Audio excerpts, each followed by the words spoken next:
Hello everyone.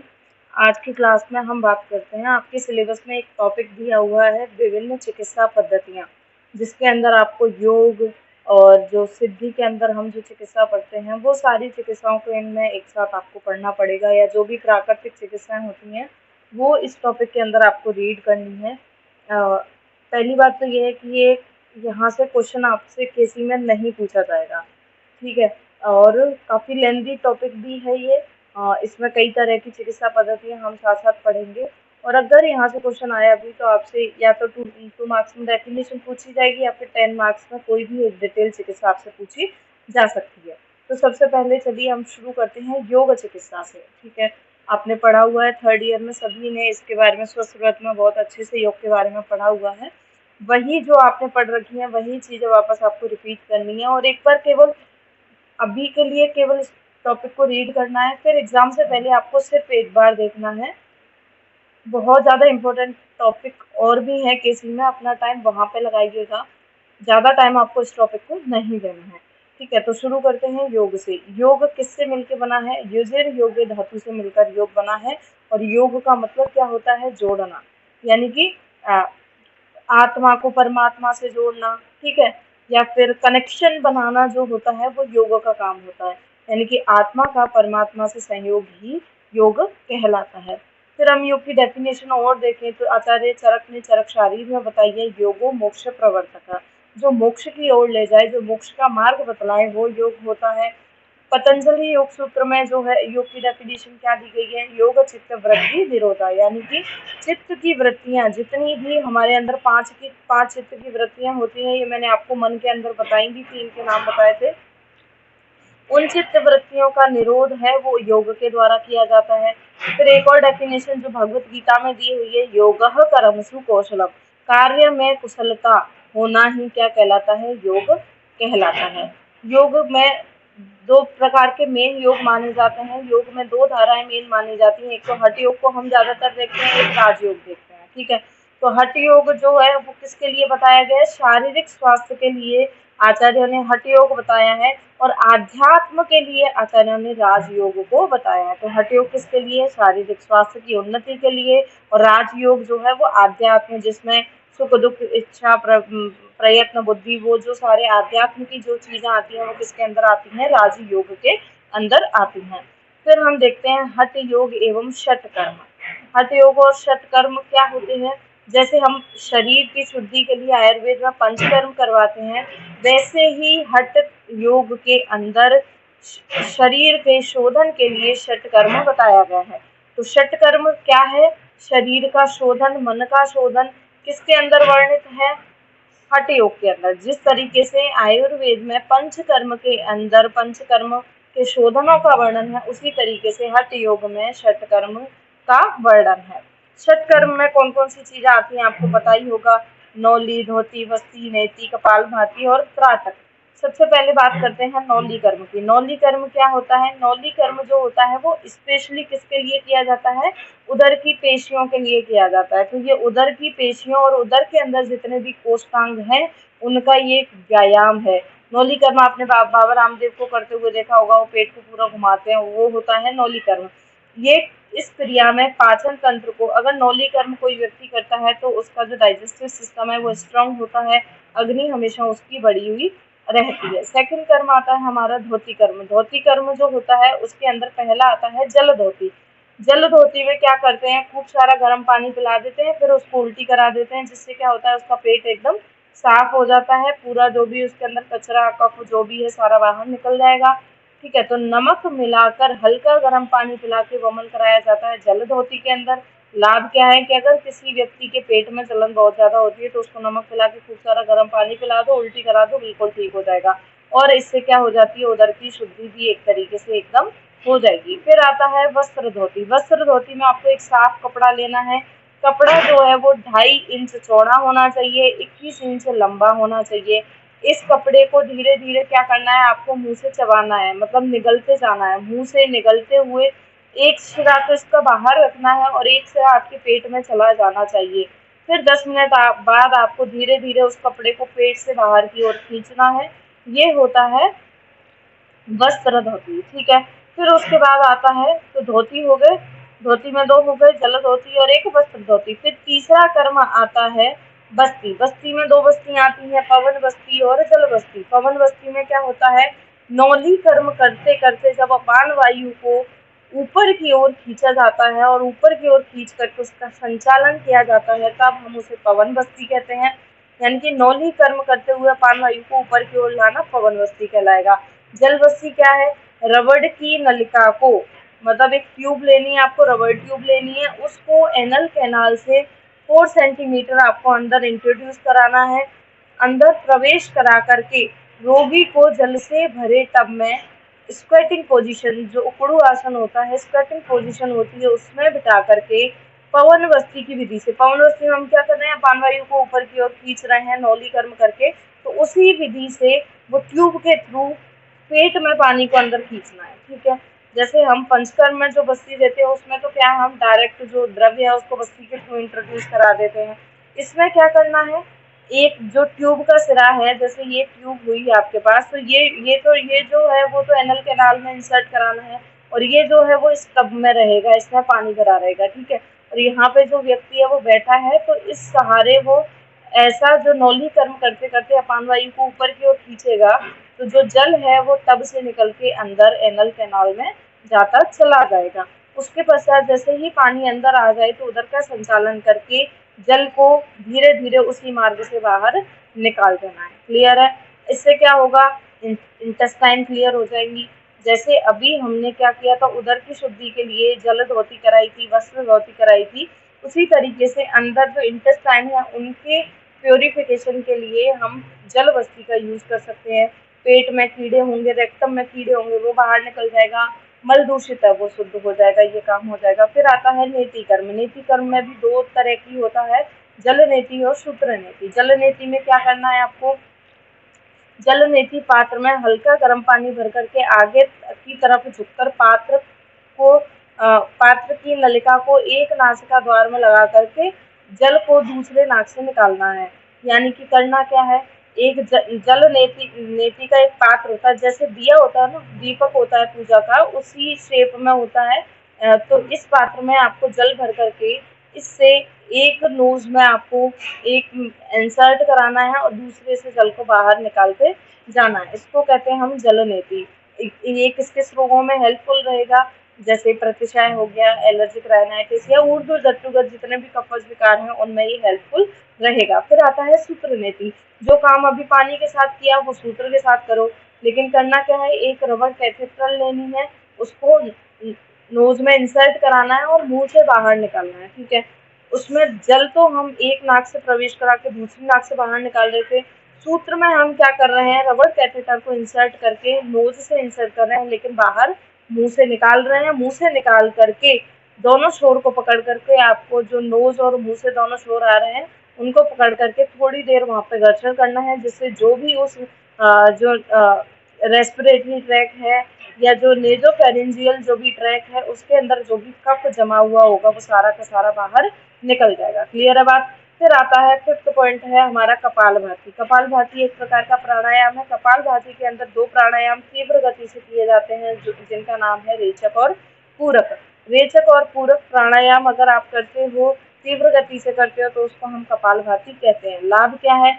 पहली बात तो ये बात याद रखनी कि हमेशा नेति कर्म के पश्चात कपालभाति किया जाएगा। इससे करने से क्या होता है कि जल नेति में आपने जो भी क्या बोलते हैं जल का यूज किया था नासा मार्ग में, तो वो रुका हुआ जल और कफ बाहर आ जाएगा कपालभाति करने से। ठीक है, और दूसरा, कपालभाति करते हैं तब उदर की मसल्स भी यूज होती हैं, एब्डोमिनल मसल्स भी यूज होती है, तो उदर के मेद को कम करेगा। ये फुफ्फुस, हृदय व पाचन संस्थान के रोगों में ये क्या रहेगा, लाभकारी रहेगा, क्योंकि पूरा का पूरा रेस्पिरेटरी ट्रैक को ये क्लियर कर रहा है और एब्डोमिनल मसल्स यूज हो रही हैं, इसलिए जो पाचन शक्ति है उसको भी ये बढ़ाएगा। फिर आता है सिक्स और लास्ट, वो है अपना त्राटक कर्म। त्राटक कर्म में क्या करते हैं, आप कोई भी एक कैंडल वगैरह ले सकते हो, उसको रख करके आपको कंटिन्यू टकटकी लगा के उसी पे देखना होता है। तो किसी सूक्ष्म वस्तु को जब आप टकटकी लगा करके देखते हो, और कब तक देखना है, जब तक आंखों से आंसू ना निकलने लग जाए तब तक उसको कंटिन्यू देखते रहना है। और त्राटक जो है वो नेत्र रोगों में हेल्पफुल होता है। तो ये जो थे वो आपके षटकर्म थे। ये देख लेना, ये किसके अंदर बताए हैं, हठ योग के अंदर बताए हैं। फिर योग के अंदर हम एक पॉइंट और पढ़ते हैं, वो है बंध। बंध जो होते हैं वो 3 टाइप के होते हैं, 3 प्रकार के बंध होते हैं। बंध का प्रयोग क्यों किया जाता है, क्योंकि हमारे शरीर में एक कुंडलिनी शक्ति होती है, अगर वो सो जाती है, यानी कि प्रसुप्त कुंडलिनी शक्ति को जागृत करने के लिए बंध का यूज किया जाता है। तो इसका प्रयोजन है वो आपको याद रखना है। बंध का प्रयोग हम प्रसुप्त कुंडलिनी शक्ति को जागृत करने के लिए करते हैं। सबसे पहला बंध आता है अपना मूल बंध। मूल बंध में क्या करते हैं, जो एड़ियां हैं, जो हील है, उसको कहाँ रखना है, गुद मार्ग पर रखना है और जननेंद्रिय के बीच रखना है। ठीक है, तो जो पेरिनियम वाला रीजन है वहां पर इसको रखना है, गुद मार्ग और जननेंद्रिय के बीच में इसको रखना है। रख करके क्या करना है, जो एनस की जो मसल्स है उनको क्या करना है, कॉन्ट्रैक्ट करना है। और अगर ये प्रोसीजर करते हो तो यही क्या है, मूलबंध कहलाता है, और इससे क्या होती है, अग्नि प्रदीप्त होती है। क्लियर है। तो इसमें हम एड़ी को कहाँ रख रहे हैं, गुद मार्ग और जननेंद्रिय के बीच रख रहे हैं, फिर वहां की पेशियों का संकुचन कर रहे हैं। ये क्या करेगा, अग्नि को प्रदीप्त करने में हेल्प करता है। इस बंध को हम क्या कहते हैं, मूलबंध कहते हैं। फिर आता है जालंधर बंध। जालंधर बंध कंठ के लिए लगाया जाता है। तो इसमें क्या करना है, कंठ का आकुंचन, यानी कि कंठ को सिकोड़ करके कहाँ पर लगाना है, चिबुक पर। जो चिन्ह होती है उसको हमें चेस्ट पर लगाना है। कंठ का संकुचन या आकुंचन करके, चिकुट नहीं है, चिबुक, चिन्ह, घोड़ी को कहते हैं चिन्ह, उसको आपको कहाँ लगाना है, छाती पर लगा के जालंधर बंध लगाना है। इससे क्या होगा, जितने भी अपर रेस्पिरेटरी ट्रैक्ट के रोग हैं या ब्रेन के जितने भी रोग हैं, उन सभी में आपको क्या मिलेगा, लाभ मिलेगा। तो इनका लाभ याद रखना है आपको मेन। तो फिर आता है उद्यान बंध। उद्यान बंध क्या होता है, उद्यान, इस बंध से बंधा हुआ प्राण सुषुम्ना में उड़ जाता है। यह उदर की पेशियां तथा महाप्राचीरा पेशी का उत्तम व्यायाम है। तो एब्डोमिनल मसल के लिए और महाप्राचीरा जो पेशी है उसके व्यायाम के लिए जो बंध लगाया जाता है वो उद्यान बंध है। ये भी बिल्कुल नौली कर्म की तरह किया जाता है। खड़े होकर घुटनों पर दोनों हाथ रख के पेट को जब घुमाते हैं तो वो उद्यान बंध कहलाता है। इससे भी क्या होती है, अग्नि तीव्र होती है। तो ये तो चीज थी हठ योग के अंदर। क्या क्या पढ़ा हमने हठ योग में, षटकर्म पढ़ा और बंध पढ़ा। अब आता है राजयोग। राजयोग किससे संबंधित था, हमने पहले ही बात कर ली थी कि आध्यात्म से संबंधित है। और राजयोग अगर कोई व्यक्ति लगाता है तो उसका मन जो है वो कंट्रोल में आ जाता है। जैसे मन करता है कई कई चीजों का कि हम ये कर लें, ये कर लें, तो मन पर अगर किसी को कंट्रोल करना है तो उसको राजयोग लगाना चाहिए। इससे मानसिक संतुलन और मानसिक स्वास्थ्य की क्या होती है, ये मानसिक संतुलन और स्वास्थ्य की एक पद्धति है। यानी कि इससे मानसिक स्वास्थ्य भी हेल्प, मतलब व्यक्ति मानसिक रूप से क्या रहेगा, स्वस्थ रहेगा। राजयोग में 5 चित्त वृत्तियां बताई थी। अभी हमने देखा था ना कि योगस्य चित्त वृत्ति निरोधा, चित्त की वृत्तियों का निरोध ही योग है। तो वो चित्त की वृत्तियां कौन कौन सी हैं, प्रमाण, विपर्य, विकल्प, निद्रा और स्मृति। प्रमाण में 3 प्रमाण आते हैं, आप्तोपदेश, प्रत्यक्ष और अनुमान। देखिए मेरी बात सुनिए, जितना रैपिडली मैं आपको पढ़ा रही हूँ ना, उतना ही रैपिड आपको इस टॉपिक को जो है खत्म करना है, पढ़ना है, रिवाइज करना है। यहाँ से क्वेश्चन नहीं आएगा, इसलिए टाइम वेस्ट नहीं करना है आपको, समझे। और दूसरी बात ये है कि आपका ये पढ़ा हुआ टॉपिक है, 3rd ईयर में आपने अच्छे से पढ़ा होगा, तो इसलिए आपको ज़्यादा टाइम यहाँ पे लगाना नहीं है। इतने इम्पोर्टेंट टॉपिक मैं आपको पढ़ा चुकी, आगे भी पढ़ाऊंगी, आपको अपना ज़्यादा से ज़्यादा समय उन पर देना है, ठीक है ना। तो चित्त की वृत्तियों में प्रमाण, विपर्य, विकल्प, निद्रा और स्मृति। विपर्य का मतलब क्या होता है, मिथ्या ज्ञान। विकल्प क्या होता है, जो एग्जिस्ट नहीं करती, जो चीजें वास्तविक नहीं है, वो विकल्प कहलाता है। निद्रा क्या है, निद्रा, नींद में क्या एक कोटेशन बोला जाता है, जो जागत है सो पावत है, जो सोवत है सो खोवत है। यानी कि अगर नींद में कोई सो जाएगा व्यक्ति, नींद में पड़ा रहेगा, तो उसको पता थोड़ी रहेगा आसपास के एनवायरनमेंट में या देश दुनिया में क्या चल रहा है। तो ज्ञान अभाव को ग्रहण करने वाली, यानी कि नींद में क्या होता है, ज्ञान का अभाव हो जाता है। तो निद्रा क्या है, ज्ञान के अभाव को ग्रहण करने वाली वृत्ति है। स्मृति क्या है, स्मरण द्वारा अतीत के दुखों को याद करना। आपके साथ पास्ट में जो भी बुरा हो चुका है, आप बार बार उनको मेमोराइज करके खुद को पनिश करते रहते हो। तो इन सभी वृत्तियों, ये क्या है, 5 वृत्तियां हैं, चित्त की वृत्तियां हैं, और इनका निरोध ही क्या है, योग है। फिर आती है चित्त की बाधाएं या विक्षेप। मत याद कीजिएगा, इनको छोड़ देना, कोई नहीं पूछेगा आपसे, बिल्कुल छोड़ देना है, एकदम छोड़ देना। फिर हम पढ़ते हैं अष्टांग योग। अष्टांग योग में 8 चीजें आएंगी, यम, नियम, आसन, प्राणायाम, प्रत्याहार, धारणा, ध्यान, समाधि। ठीक है, सबसे पहला पढ़ते हैं हम यम। यम के खुद के कितने टाइप होते हैं? 5 टाइप होते हैं। इनके नाम याद रखना, बस नाम याद रखना कि यम में 5 कौन है, नियम में 5 कौन है। तो यम जो है वो 5 टाइप का है। सबसे पहला आता है यम के अंदर अहिंसा। अहिंसा का मतलब क्या है कि आपको कोई भी जीव है, प्राणी है, सजीव है, उसको दुख नहीं देना है। न तो अपने मन में उसके लिए बुरा सोचना है, ना मुंह से उसके लिए बुरा बोलना है, ना ही उसके शरीर पर कोई थप्पड़ मारना है या चप्पल जूते फेंकने, ऐसा कुछ नहीं करना है। यानी कि मन, वाणी और शरीर से किसी भी प्राणी को दुख न देना क्या कहलाता है? अहिंसा कहलाता है। सत्य क्या है? मन, वाणी और कर्म से हमेशा सत्यता का आचरण करना। न तो अपने मन में कभी किसी के लिए गलत बोलना, ना झूठ बोलना, अपने मुंह से भी कोई कभी झूठ नहीं बोलना, ना ही आपके कर्म में ऐसी असत्यता वाली कोई चीज होनी चाहिए। फिर आता है अस्थेय। अस्थेय का मतलब होता है चोरी ना करना। चोरी किसकी की जाती है? किसी दूसरे के सामान को अगर छीन लेते हैं, छुपा के लेते हैं, तो उसको हम चोरी कहते हैं। तो दूसरे की वस्तु को बिना अनुमति कभी नहीं लेना चाहिए। ये भी किसके अंदर आता है? यम के अंदर। फिर आता है ब्रह्मचर्य।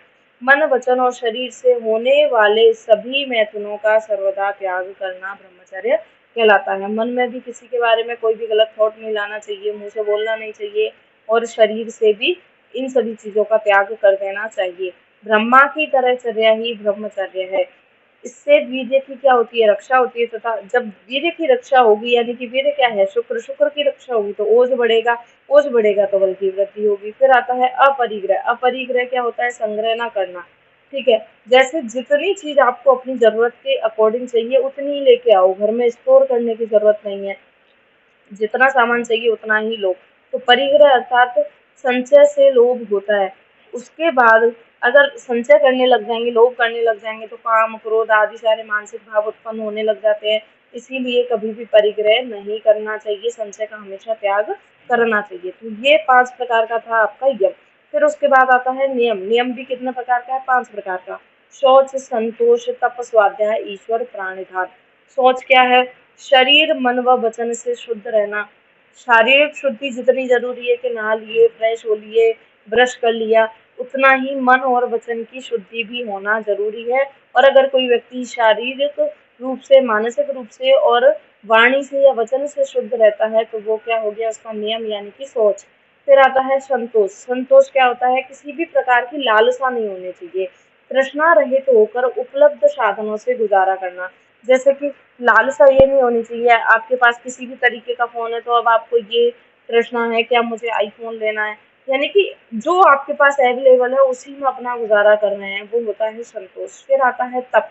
तप क्या है? अपने ध्येय के लिए निरंतर प्रयास करना तप है। जैसे कि अभी आप फाइनल ईयर में हो, आपका काम है सारी सब्जेक्ट्स को टाइम टू टाइम पढ़ना, और आपका मोटिव क्या है कि आपको बीएमएस कंप्लीट करनी है। उसके बाद आपका कुछ भी हो कि आपको एमडी करना है, एमओ बनना है, जो भी आपका मोटिव होगा, तो वो आपका क्या है? ये ध्येय है कि मुझे ये काम करना है, और इसके लिए आप निरंतर प्रयास कर रहे हो, डेली कॉलेज जा रहे हो, हॉस्पिटल में प्रैक्टिकल वाइवा में जा रहे हो, पढ़ भी रहे हो, ये क्लास भी ले रहे हो, रिवीजन भी कर रहे हो। ये सारी प्रोसेस क्या हो गई? आपका प्रयास हो गया। किसके लिए? आपके ध्येय की प्राप्ति के लिए। फिर आता है स्वाध्याय। स्वाध्याय क्या होता है? पवित्र मन से धार्मिक ग्रंथों का अध्ययन करना, अच्छी अच्छी किताबें पढ़ना, भगवत गीता पढ़ना, रामायण सुनना। ईश्वर प्राणदान, पूर्ण रूप से अपने को भगवान पर समर्पित कर देना कि अब जो होगा वो भगवान के भरोसे है, मैं कुछ नहीं सोचूंगा, कोई ज्यादा जो है स्ट्रेस नहीं लूंगा, कुछ नहीं, मेरा सब कुछ भगवान के भरोसे है, मेरा सारा काम बन जाएगा। वो होता है ईश्वर प्राणदान। तो ये 5 चीजें आती हैं नियम के अंदर। फिर थर्ड पॉइंट आता है अष्टांग योग का, वो है आसन। आसन जो होते हैं वो 5 प्रकार के होते हैं। आसन जो है उसकी डेफिनेशन क्या है? स्थिरम सुखनम सुखम आसनम, यानी कि स्थिरता से सुखपूर्वक बैठना ही आसन है। जैसे हम खाना खाते हैं, स्थिरता से बैठ के सुखपूर्वक खाते हैं, वो अपना एक आसन हो गया। ठीक है, पढ़ रहे हैं तो वो एक अलग पोजीशन में पढ़ रहे हैं, वो अपना एक आसन हो गया। और आसन से हमें अलग अलग नहीं पढ़ना है, आपको डिटेल नहीं पढ़नी है। गौमुख आसन, भद्रासन, पश्चिमोत्तासन, पवन मुक्तासन, ये आपको पढ़ने नहीं बैठने हैं, कोई नहीं पूछेगा आपसे यहाँ पे। लाभ क्या है इसका? इससे शरीर और मन की विश्रांति के लिए, अगर शरीर थक जाता है, मन थक जाता है, तो उसकी थकावट मिटाने के लिए काम किया जाएगा। और मसल्स को सुदृढ़ बनाने के लिए, मजबूत बनाने के लिए भी आसन लगाया जाता है। फिर फोर्थ पॉइंट आता है प्राणायाम। प्राणायाम क्या है? प्राणों का आयाम, यानी कि नियंत्रण, प्राणों पर नियंत्रण। प्राण क्या है? श्वास प्रश्वास, सांस ले रहे हैं, छोड़ रहे हैं, वही हमारा क्या है? प्राण। और इसी पर अगर हम नियंत्रण करना सीख जाते हैं तो वो क्या होता है, प्राणायाम।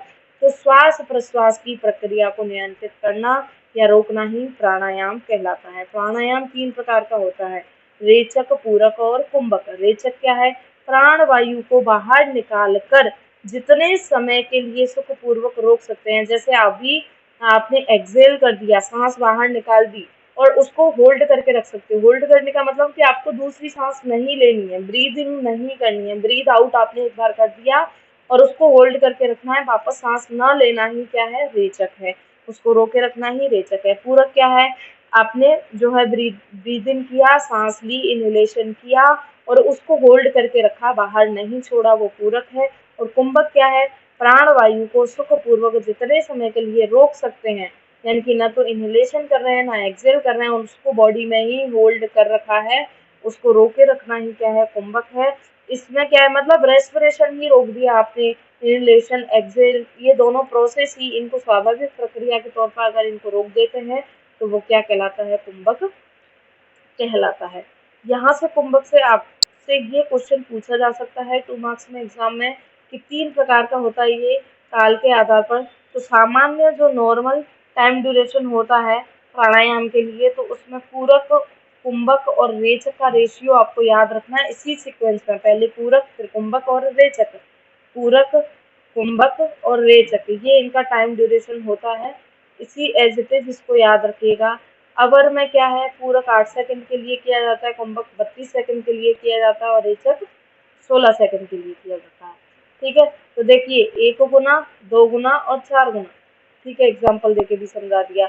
मध्यम वाले में पूरक जो है 16 सेकंड को कर दो, तो 16 का दुगना 32 रेचक हो गया, और 16 पूरक का दुगना रेचक और पूरक का 4 गुना कुंभक होता है। ध्यान रखना इस चीज को, पूरक से कंपेयर करना है आपको।